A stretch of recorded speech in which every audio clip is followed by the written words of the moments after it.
Hello বন্ধুরা, আমাদের চ্যানেলে সবাইকে স্বাগত জানাই।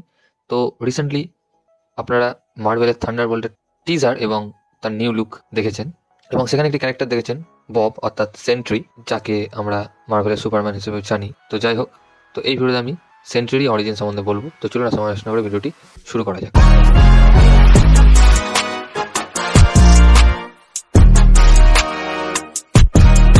তো সেন্ট্রি অরিজিনের সঙ্গে ক্যাপ্টেন আমেরিকার লিঙ্ক রয়েছে, কারণ দুজনাই সুপার সোলজার সিরাম দিয়ে তৈরি।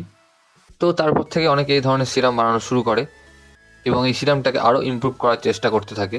1947 সালে আমেরিকা ও কানাডা মিলে প্রজেক্ট সেন্ট্রি শুরু করে, যেখানে তারা সুপার সোলজার সিরাম নিয়ে গবেষণা শুরু করে, সেটাকে কী করে পাওয়ারফুল বানানো যায় তা নিয়ে রিসার্চ শুরু করে। কিন্তু সেটা সাকসেসফুল হয় না, এবং সাকসেসফুল না হওয়ার কারণে এই প্রজেক্টটিকে বিভিন্ন প্রাইভেট কোম্পানিদের দিয়ে দেওয়া হয়, যাতে কাজটি চলতে থাকে। এবং আপকামিং 30 বছর এই প্রজেক্টটি চারিদিকে ছড়িয়ে পড়ে, যে কারণে আমরা অনেক সুপার সোলজারদের দেখতে পাই, এবং আস্তে আস্তে এই প্রজেক্ট বন্ধ হয়ে যায়। কিন্তু হঠাৎ করে একজন বব রবার্ট, যিনি একজন ড্রাগস এডিক্ট ছিলেন, তো তিনি একটি ল্যাবরেটরিতে ঢুকে পড়েন ড্রাগের লোভে, এবং সেখানে তিনি একটি গোল্ডেন সেন্ট্রি সিরাম পান, যেটি এখানে ডেভেলপমেন্ট এর পর্যায়ে ছিল। বাট বব কোনো কিছু না বুঝেই সেটিকে খেয়ে ফেলে, এবং কয়েক মিনিটের মধ্যেই তার শরীরে মিলিয়ন এক্সপ্লোডিং সানের পাওয়ার চলে আসে, যেটা ক্যাপ্টেন আমেরিকার সিরামের থেকেও হাজার হাজার গুণ শক্তিশালী। তখন ববের কাছে এমন পাওয়ার চলে আসে, যেটা তখনকার সময় কোনো সুপার হিরোর কাছে ছিল না।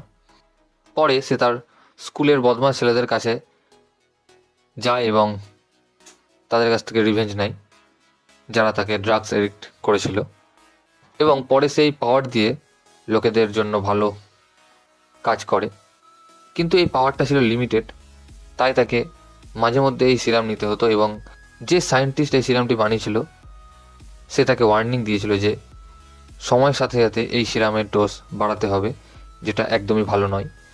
কিন্তু তার মাথার ওপর লোকেদের বাঁচানোর ভূত এতটাই চেপে যায় যে সে এই সিরাম নিতেই থাকে, এবং তিনি তখনকার সময়ের একমাত্র শক্তিশালী সুপারহিরো ছিল।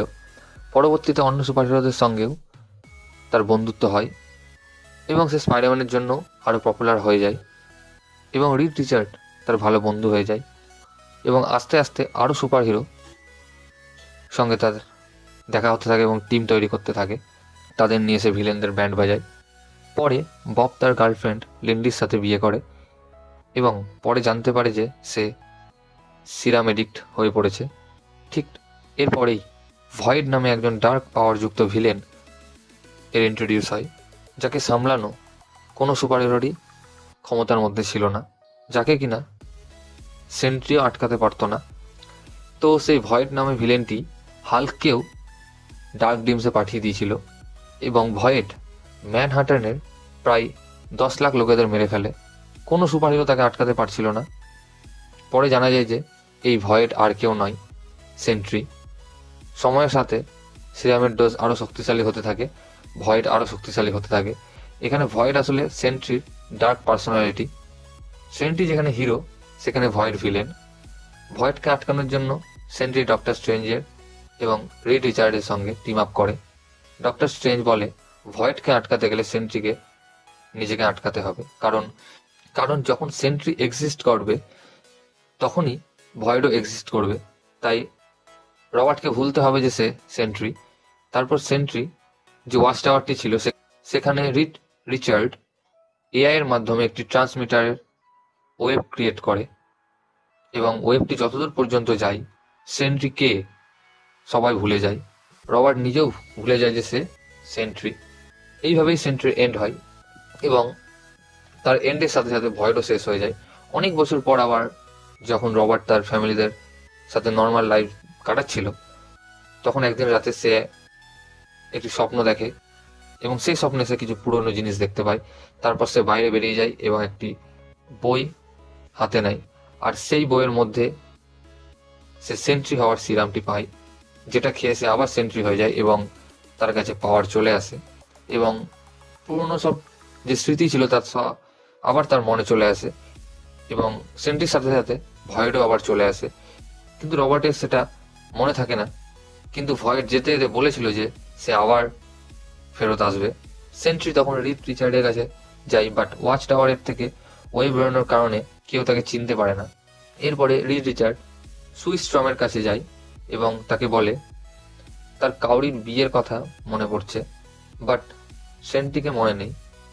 এরপর সে একটা টেপ দেখতে পায়, সেই টেপে ছিল সেন্ট্রিয়ের স্টোরি।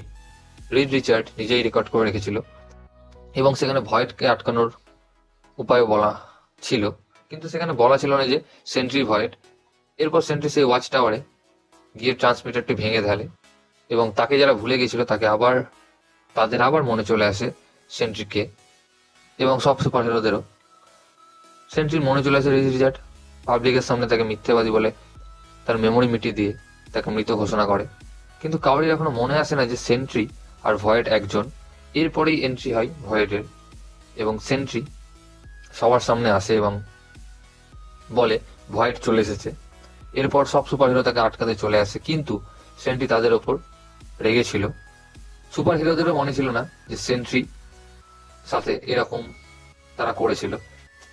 এরপর কোনো কিছু হওয়ার আগেই ডক্টর স্ট্রেঞ্জ ঠিক টাইমে চলে আসে এবং তাকে বলে তার মেমোরি থেকে ভয়েডকে মিটিয়ে দেওয়া হয়েছিল এবং সেন্ট্রিকে সে বলে যে তুমি ভয়েড।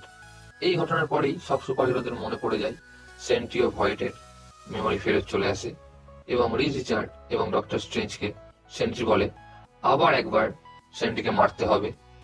এরপর আবার রিড রিচার্ড সেন্ট্রির ওয়াচ টাওয়ারে ট্রান্সমিটার লাগিয়ে সেন্ট্রির সব মেমোরি মিটিয়ে ফেলে। রবার্ট আবার নর্মাল লাইফে ফিরে আসে। এই ছিল সেন্ট্রির কমিক বুক অরিজিন। তো ভিডিও তৈরি করতে খুবই কষ্ট হয়েছে আমার, অনেক রিসার্চ করতে হয়েছে। তো এই ভিডিওতে এতটুকুই গাইস। ভিডিওটি ভালো লাগলে অবশ্যই ভিডিওকে লাইক, কমেন্ট, এবং চ্যানেলকে সাবস্ক্রাইব করুন এবং আমাকে ইনস্টাগ্রামে ফলো করতে পারেন। এবং নাল এবং ডক্টর ডোমের অরিজিন জানতে চাইলে পরের ভিডিও দুটিতে ক্লিক করুন। ধন্যবাদ।